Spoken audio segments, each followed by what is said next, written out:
student, good morning. We now discuss about the electrical circuit analysis chapter 1. Chapter 1 name is network theorem, and now we talk on the different types of electrical network. Okay, so for the better understanding we use Gujarati also in the our lecture. Okay, તો સૌથી પહેલાં આજે આપણે ચર્ચા કરશું કે classification of electrical નેટવર્કની કે different types of electrical network કયા કયા છે. ઓકે, તો જોઈએ આપણે.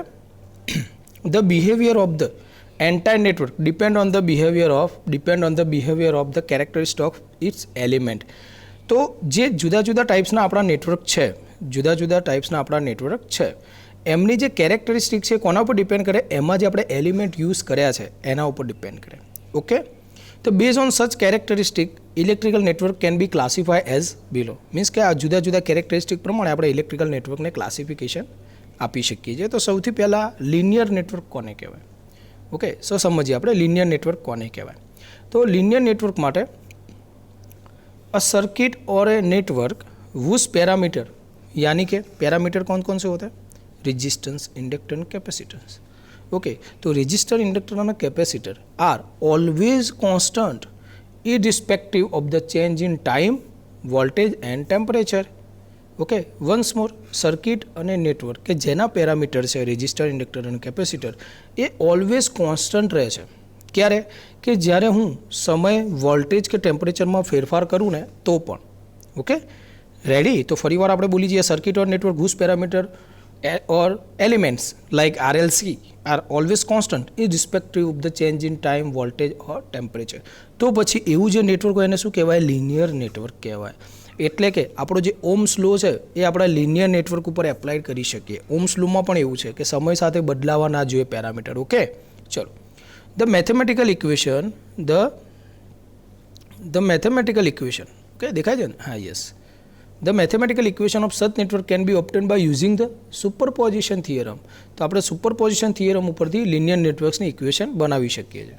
Okay, and the response of the various network element is linear with respect to excitation applied to them. Excitation means કે એને જે આપણે વોલ્ટેજ સોર્સ આપીએ, એને જે આપણે કરંટ સોર્સ આપીએ, મીન્સ કે એમને જે એક્સાઇટ કરવા માટે જે આપણે સોર્સિસ આપીએ છીએ, ઓકે, એના ઉપર રિસ્પોન્સ આપણો ડિપેન્ડ કરે છે. ઓકે, હવે લિનિયર નેટવર્કની વાત થઈ મિત્રો. ઓકે, તો હવે નોન લિનિયર નેટવર્કની પણ વાત કરી લઈએ. તો નોન લિનિયર નેટવર્કમાં શું થતું હશે? આપણું જે આ પેરામીટર્સ છે કે એલિમેન્ટ્સ છે, યાની કે RLC, એ આપણા ટાઈમ, ટેમ્પરેચર અને વોલ્ટેજના ચેન્જીસ સાથે ચેન્જ કરતા હશે. ઓકે, તો જોઈએ આપણે. A linear network a non linear network whose a circuit whose parameter change their value, જો અહીંયા ચેન્જ કરે છે, શું કરે છે? Change their value with the change in time, temperature end voltage, આ બધાની વેલ્યુ સાથે એ બદલાય છે. તો પછી એને આપણે શું કહીશું? એને આપણે કહીશું નોન લિનિયર નેટવર્ક. ઓકે, તો હવે ઓમ્સ લો છે એ નોન લિનિયર નેટવર્ક ઉપર એપ્લાય કરી શકાય નહીં. જે ઓમ્સ લો છે એ ઓનલી ને ઓનલી લિનિયર નેટવર્ક ઉપર જ આપવો પડે. ઓકે, અથવા તો લિનિયર નેટવર્ક ઉપર જ એપ્લાય થઈ શકે છે. ચલો, રેડી? હા, તો ઓમ્સ લો may be not apply on such network. Such network does not follow the law of superposition. હવે સુપરપોઝિશનમાં પણ એ જ છે કે જે લિનિયર નેટવર્ક હોય એમાં જ સુપરપોઝિશન થિયરમ એપ્લાય થઈ શકે. તો આ તો નોન લિનિયર છે તો એમાં સુપરપોઝિશન થિયરમ એપ્લાય નહીં થઈ શકે. The response of the various element is not linear with respect to their excitation. તો મીન્સ કે સિમ્પલ વસ્તુ છે કે આમાં જે રિસ્પોન્સ છે, જે હું એક્સાઇટ આપીશ કોઈ બી નેટવર્કને, વોલ્ટેજ સોર્સ કે કરંટ સોર્સ દ્વારા એક્સાઇટેશન આપીશું, તો એના જે એલિમેન્ટ્સ હશે RLC, એનો રિસ્પોન્સ કેવો હશે? નોન લિનિયર હશે, કેમ કે નોન લિનિયર નેટવર્ક છે. ધ બેસ્ટ એક્ઝામ્પલ આપણે લેવું હોય નોન લિનિયર નેટવર્કનું તો કયું લઈ શકાય? તો તમે સિમ્પલ વસ્તુ સમજો તો ડાયોડ લઈ શકો. શું લઈ શકાય? Diode. The best example of the circuit consisting of a diode. Diode અંદર હોય સર્કિટમાં તો પછી નોન લિનિયર નેટવર્ક થશે. કેમ? કારણ કે હવે diode current does not vary linearly with to applied voltage to it. Means કે હું વોલ્ટેજ આપું ડાયોડને તો ડાયોડ લિનિયરલી જ એને એપ્લાય કરે છે, અથવા લિનિયરલી વધે છે અથવા લિનિયરલી ઘટે છે એવું નથી હોતું. એમાં એક્સપોન્શિયલ વધારો ઘટાડો હોય છે. મીન્સ કે એક સાથે વધારો ઘટાડો થતો નથી. ઓકે, તો નોન લિનિયર જ છે. રેડી? તો તમારી સર્કિટમાં ડાયોડ ઇન્ક્લુડ હશે તો that's way it's a non linear network. Okay, ચલો. તો આ લિનિયર અને નોન લિનિયરની વાત થઈ મિત્રો. હવે આપણે જોવાનું છે બાયલેટરલ નેટવર્ક. શું જોઈશું આપણે? બાયલેટરલ ઓર યુનિલેટરલ. ઓકે, અહીંયા લાવું છું, તમને ખ્યાલ આવશે. રેડી? યસ. ચલો, હવે વાત કરવાની છે આપણે બાયલેટરલ નેટવર્કની. ઓકે, બાયલેટરલ અને unilateral it's depend on some type of direction of current. Okay, તો મેઇન વસ્તુ આવશે આમાં ડાયરેક્શન ઓફ કરંટની. તો જોઈએ, a circuit whose characteristic or behavior is same irrespective of the direction of current through various element of it is called bilateral network. જો શું સમજ્યા તમે આની અંદર? તો એવી સર્કિટ કે જેની કેરેક્ટરિસ્ટિક અથવા એનું બિહેવિયર એ કરંટની ડાયરેક્શનના રિલેટેડ ના હોય, અથવા તો એવું કહી શકાય કે ડાયરેક્શન ઓફ કરંટ ચેન્જીસ થાય ને તો પણ એને કોઈ ફરક નથી પડતો. તો એ અહીંયા શબ્દ વાપર્યો છે, the behaviour is same. Characteristic અને બિહેવિયર ઇઝ સેમ. કોનું? સર્કિટનું. ક્યારે?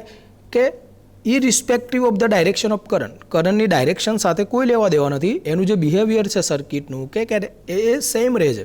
ઓકે, કોનું બિહેવિયર સેમ રહે છે? કે ભાઈ એના અંદર જે એલિમેન્ટ છે ને એનું. રેડી? ફરી વાર, a circuit whose characteristic and behaviour is same irrespective of the direction of current. Means કે કરંટની ડાયરેક્શન તેને કોઈ લેવા દેવા નથી. ઓકે, એના અંદર જે એલિમેન્ટ છે એના બિહેવિયર અને કેરેક્ટરિસ્ટિક સેમ રહે છે. તો that's cold a bilateral network. તેને શું કહી શકાય? બાયલેટરલ નેટવર્ક કહી શકાય. ઓકે, તો રેઝિસ્ટન્સ છે ને એ બાયલેટરલ નેટવર્કનું એક ઉદાહરણ લઈ શકાય આપણે રેઝિસ્ટન્સનું. કેવી રીતે? રેઝિસ્ટન્સને તમે કોઈ બી ડાયરેક્શનથી અંદરથી કરંટનું પસાર કરો. ઓકે, ડાયરેક્શન કોઈ બી હોય તો એનું જે કેરેક્ટરિસ્ટિક છે અથવા એનું બિહેવિયર છે એ સેમ જ રહે છે. ઓકે, એવી જ રીતે આપણે હવે યુનિલેટરલ નેટવર્ક સમજીએ. તો યુનિલેટરલ તો જો નામ ઉપરથી ખબર પડે. પેલું બાયલેટરલ મીન્સ કે બોથ ડાયરેક્શન કોઈ ફરક નથી પડતો. યુનિલેટરલ એક જ દિશામાંથી આવવું જોઈએ, બંને દિશામાંથી તો ફરક પડશે. ઓકે, એક દિશામાંથી આવશે તો વાંધો નથી. તો જોઈએ આપણે, a circuit whose operation or behavior is dependent on the direction of current. Means કે કરંટની ડાયરેક્શન માયને રાખે છે. ઓકે, એના બિહેવિયર ઉપર. કરંટની ડાયરેક્શન બદલીશ તો પછી એનો બિહેવિયર ચેન્જ થશે. રેડી? તો ફરી વાર, a circuit whose operation or behavior is dependent on the direction of current through various element is called unilateral network. એની અંદર નેટવર્કની અંદર જે એલિમેન્ટ્સ છે એને કરંટની ડાયરેક્શનથી ફરક પડે છે. ઓકે, તો હવે અહીંયા એકલો રેઝિસ્ટર નહીં હોય. રેઝિસ્ટર તો એને કોઈ ફરક નથી પડતો. તો અહીંયા હવે આપણે ડાયોડ હશે. ઓકે, તો ડાયોડનું એક્ઝામ્પલ લઈએ તો circuit consisting a diode which allow to flow of current only in one direction. તમને ખબર છે કે ફોરવર્ડ બાયસમાંથી જ કરંટ આપવો પડે.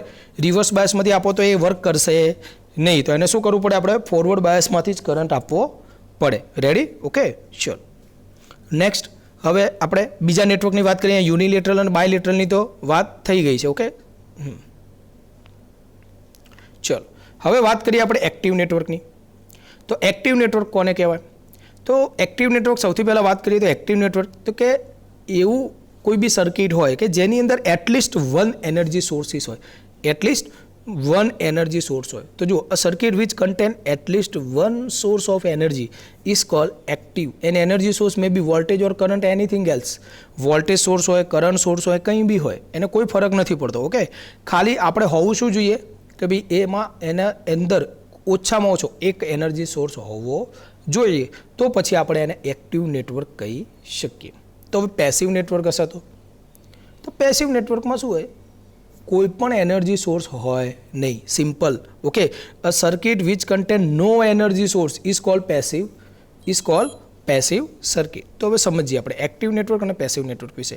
તો એક્ટિવ નેટવર્ક મીન્સ કે એમાં એક્ટિવ એલિમેન્ટ હોય. મેં તમને કાલે પણ વાત કરી હતી. એક્ટિવ એલિમેન્ટ એટલે કે જે એનર્જી આપી શકે. ઓકે, એનર્જી આપી શકે તો એને આપણે એક્ટિવ એલિમેન્ટ કહીએ. તો એક્ટિવ નેટવર્ક કોને કહેવાય? કે જેમાં એટલીસ્ટ એક એનર્જી આપતો સોર્સ હોય. પછી પેસિવ નેટવર્ક, તો પેસિવમાં શું હશે? આર, એલ અને સી હશે કે જે એનર્જી કોઈના કોઈ રીતે કન્ઝ્યુમ કરે છે અથવા સ્ટોર કરે છે અથવા હીટના રૂપમાં ડિસિપેટ કરે છે. એ બધા પેસિવ એલિમેન્ટ છે, આરએલસી ને બધા. ઓકે, પણ પેસિવ નેટવર્કની એક જ કન્ડિશન કે એક પણ એનર્જી સોર્સ હોવો જોઈએ નહીં. કેમ? કારણ કે એક એનર્જી સોર્સ હશે શું થઈ જશે? એક્ટિવ નેટવર્ક થઈ જશે. ઓકે, તો પેસિવ નેટવર્કમાં a circuit which contain no energy source that's called a passive circuit. તો હવે આપણે અહીંયા ખાલી તમને એક એક્ઝામ્પલ બતાવું. રેડી? જોઈ લો, ખાલી અહીંયા ડ્રો કરેલું છે. ઓકે, જો હવે તમને થોડું ફાવશે. યસ,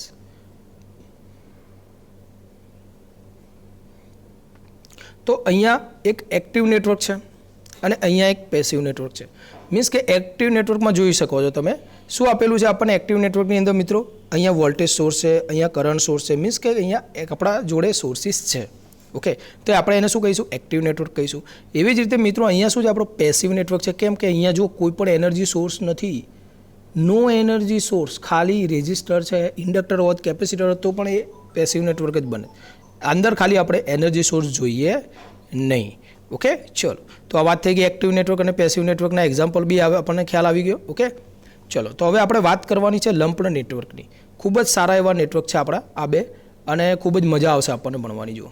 ઓકે, ચલો, રેડી. હવે લમ્પ્ડ નેટવર્ક થોડી સ્ક્રીન મોટી કરી દો એટલે તમને હજુ ફાવે. Okay, ready. હવે બોલો, ચાલશે ને? યસ.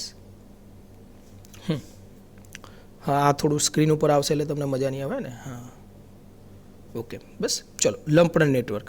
ઓકે, હવે લમ્પ્ડ નેટવર્કમાં શું છે? તો a network in which all the network element are physically separable.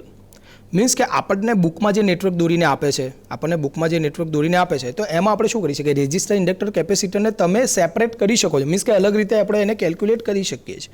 Okay, તો એવા નેટવર્કને આપણે શું કહીએ? લમ્પ્ડ નેટવર્ક કહી શકાય. તો network in which contain all the network are physically separable થઈ શકતા હોય તો એને આપણે લમ્પ્ડ નેટવર્ક કહીએ છીએ. Most of the electric network are lumped in the nature. મોટાભાગના ઇલેક્ટ્રિક જે આપણા નેટવર્ક છે કેવા છે? Lumped in nature. નેચરમાં આપણે મોટાભાગના આવા નેટવર્ક જ છે લમ્પ્ડ નેટવર્ક, કે જેની અંદર કે વિચ કન્ઝિસ્ટ એલિમેન્ટ, એટલે કે એની અંદર હોવું કયા એલિમેન્ટ હોય છે? આર, એલ અને સી, અથવા વોલ્ટેજ સોર્સ હોય, કરંટ સોર્સ બી હોય, તો બધા આપણા લમ્પ્ડ નેટવર્ક હોય. તો હવે ડિસ્ટ્રીબ્યુટેડ નેટવર્કમાં શું સમજવાનું? તો ડિસ્ટ્રીબ્યુટેડમાં શું એવું હોય છે કે એને સેપરેટ ના કરી શકાય આરએલસીને? હા, નોર્મલી આપણા બુકમાં જે તમને આપવામાં આવે છે નેટવર્ક્સ, ઓકે, તો એમાં તમે આરએલસી અલગ અલગ રીતે એને કેલ્ક્યુલેટ કરીને એની ઇફેક્ટ, એનું જે બિહેવિયર છે, એમાંથી પસાર થતો કરંટ, એની એક્રોસનો વોલ્ટેજ, એ બધું ફાઇન્ડ કરી શકો છો. જ્યારે ડિસ્ટ્રીબ્યુટેડ નેટવર્ક હોય એમાં આપણે આરએલસીને ક્યાંય પણ રીતે સેપરેબલ નથી કરી શકતા. મીન્સ કે ક્યાંય એ સેપરેટ નથી થતા, એ અંદર ઇન્ક્લુડ જ હોય છે. મીન્સ કે ફિઝિકલી એને સેપરેટ કરી શકાય નહીં. તો એક એક્ઝામ્પલ આપું, અહીંયા પણ આપેલું છે, તમને પણ ખ્યાલ આવશે બોલીશ ત્યારે. આપણે ધારો કે ટ્રાન્સમિશન લાઇન તમે કોઈ બી જોઈ રહ્યા હોય તો એમાં તમે આંગળી કરીને ના કહી શકો પેલો રેઝિસ્ટર છે, પેલો ઇન્ડક્ટર છે, પેલો કેપેસિટર છે. ટ્રાન્સમિશન લાઇનમાં કેમ નથી કહી શકતા? કારણ કે એ ફિઝિકલી સેપરેબલ છે જ નહીં. ઓકે, એ અંદર ઇન્ક્લુડ છે. ઓકે, એ અંદર ઇન્ક્લુડ જ છે, તમે એને ફિઝિકલી અલગ કરી શકતા નથી. તો ટ્રાન્સમિશન લાઇન એ કોનું એક્ઝામ્પલ કહી શકાય? ડિસ્ટ્રીબ્યુટેડ નેટવર્કનું એક્ઝામ્પલ કહી શકાય છે. તો જુઓ, network in which the circuit element like resistance છે, ઇન્ડક્ટન્સ છે, એ બધાને આપણે ફિઝિકલી સેપરેબલ કરી જ નથી શકતા. શેના માટે? એનાલિસિસ પર્પઝ માટે. મીન્સ કે આપણે કોઈ કેલ્ક્યુલેશન કરવું તો આપણે ફિઝિકલી એને અલગ કરી શકતા નથી. તો એવા નેટવર્કને આપણે શું કહીએ છીએ? ડિસ્ટ્રીબ્યુટેડ નેટવર્ક કહીએ છીએ. The best example of the such network is transmission line. આનું સારામાં સારું એક્ઝામ્પલ કયું છે? ઓકે, ચલો મજા આવશે. ટ્રાન્સમિશન લાઇન છે, વેર ધ રેઝિસ્ટન્સ હોય, એટલે ટ્રાન્સમિશન લાઇનમાં રેઝિસ્ટર, ઇન્ડક્ટર કે કેપેસિટર આપણે એને ડિસ્ટ્રીબ્યુટ રીતે જ રાખવું પડે છે. આપણે એને કોઈ ફિઝિકલી સેપરેટ નથી કરી શકતા. મીન્સ કે ટ્રાન્સમિશન લાઇનના distributed all along the its length, એટલે એની જે લંબાઈ પ્રમાણે ડિસ્ટ્રીબ્યુટ થયેલી હોય છે, એને can not be show as a separable element. હું એવું ના કહી શકું કે ભાઈ આટલાથી આટલા અહીંયા રેઝિસ્ટર છે ને એના પછી આટલા અહીંયા કેપેસિટર છે અથવા તો એ ઇન્ડક્ટર છે. આપણે કહી શકતા નથી. કોઈ પણ આપણી ડિસ્ટ્રીબ્યુટેડ સર્કિટની અંદર, ડિસ્ટ્રીબ્યુટેડ નેટવર્કની અંદર આપણે એને ફિઝિકલી સેપરેટ કરી શકતા નથી. તો મિત્રો હવે આપણે એક ચાર્ટ જોઈએ કે જેમાં આપણને ખ્યાલ આવે કે ભાઈ આપણે કેટલા નેટવર્ક ભણ્યા. ઓકે, તો આપણે આટલા નેટવર્ક ભણ્યા. જોઈએ કેટલા નેટવર્ક છે. તો કે ભાઈ ક્લાસિફિકેશન ઓફ નેટવર્ક, તો ઇલેક્ટ્રિકલ સર્કિટ ઓર નેટવર્કની અંદર આપણે પહેલાં એક્ટિવ નેટવર્ક અને પેસિવ નેટવર્ક જોયા. શું હતું એક્ટિવ નેટવર્કની અંદર? ભાઈ કે ભાઈ એટલીસ્ટ વન એનર્જી સોર્સ હોવો જોઈએ, અને પેસિવમાં એક પણ એનર્જી સોર્સ ના હોવો જોઈએ. બીજું લિનિયર અને નોન લિનિયર. તો લિનિયરમાં શું હતું કે ભાઈ ટાઈમ પ્રમાણે ચેન્જીસ ના થવું જોઈએ બિહેવિયરમાં. મીન્સ કે સમય સાથે, વોલ્ટેજ, ટેમ્પરેચર સાથે ડિફરન્સ ના હોવો જોઈએ. યુનિલેટરલ અને બાયલેટરલમાં શું હતું? બાયલેટરલમાં હતું કે ભાઈ કરંટની ડાયરેક્શન કોઈ બી બાજુથી આવતી હોય, મીન્સ બંને ડાયરેક્શનમાં એનું બિહેવિયર સેમ રહેશે. યુનિલેટરલમાં ચેન્જ થઈ જશે. એના પછી આપણે જોયું હતું લમ્પ્ડ ઓર ડિસ્ટ્રીબ્યુટેડ. ઓકે, ચલો. તો હા, અહીંયા લમ્પ્ડ છે, અહીંયા ડિસ્ટ્રીબ્યુટેડ છે. ઓકે, તમને દેખાતું હશે. યસ, હા, રેડી. હવે હા, આ ડિસ્ટ્રીબ્યુટેડ છે, આ લમ્પ્ડ છે. તો લમ્પ્ડમાં શું હતું કે જેને આપણે ફિઝિકલી સેપરેટ કરી શકતા હોય, અને ડિસ્ટ્રીબ્યુટેડમાં આપણે ફિઝિકલી સેપરેટ ના કરી શકીએ કેલ્ક્યુલેશન માટે અથવા એનાલિસિસ માટે, તો કોઈ એક્ઝામ્પલ માટે. મીન્સ કે ડિસ્ટ્રીબ્યુટેડમાં આપણે ટ્રાન્સમિશન લાઇનને લઈ શકીએ, લમ્પ્ડમાં આપણે કોઈ બી નેટવર્ક જે તમે દાખલો ગણવા લેતા હોય એ કોઈ બી નેટવર્ક લઈ શકાય. તો આજના લેક્ચરમાં આપણે શું કર્યું છે? આજના લેક્ચરની અંદર આપણે ક્લાસિફિકેશન ઓફ નેટવર્ક વિશે વાત કરી મિત્રો. ઓકે, આજના લેક્ચરની અંદર એટલું બેઝિક વસ્તુ આપણે સમજ્યા છીએ. જો linear, non linear network, bilateral, unilateral, active network, passive, lumped or distributed network. અને છેલ્લે અહીંયા આપણે એક ગ્રાફ ચાર્ટ જેવું દોર્યું છે. તો મિત્રો આ રીતે આપણે સર્કિટ નેટવર્કની શરૂઆત કરશું. હજુ એક લેક્ચર આપણું ડેફિનેશન કે બેઝિક બેઝ જશે, ઓમ્સ લોની પણ ચર્ચા કરશું નેક્સ્ટ લેક્ચરમાં. પછી સિરીઝ પેરેલલમાં રેઝિસ્ટર, ઇન્ડક્ટર અને કેપેસિટરના બિહેવિયર વિશે પણ વાત કરવાની છે. એના પછી આપણે KVL અને KCL ઉપર આવીશું કે જેથી તમે સારી રીતે એમાં બેઝિક આપણું ક્લિયર હોય તો સારી રીતે આપણે અભ્યાસ કરી શકીએ. નેક્સ્ટ આપણે જોવાનું છે કે જે પણ D2Dના સ્ટુડન્ટ્સ હોય ઓકે આપણા ગ્રુપમાં, તો એ લોકો DC સર્કિટની બુક વાંચે, બરાબર, કે જે એમણે આપણા સેમિસ્ટરમાં આવતું હતું. DC સર્કિટની બુક વાંચો ડિપ્લોમાવાળા સ્ટુડન્ટ્સ હોય, D2D વાળા, અને ડિગ્રીવાળા સ્ટુડન્ટ્સ હોય તો તમારી ત્રિપલી બેઝિક ઇલેક્ટ્રોનિક્સ જે પણ સબ્જેક્ટ આવતો હતો એની બુક વાંચો. એનું આપણે જરૂર છે આ સબ્જેક્ટની અંદર બેઝિક ક્લિયર હોવું જોઈએ એની. ઓકે, ચલો, થેન્ક યુ.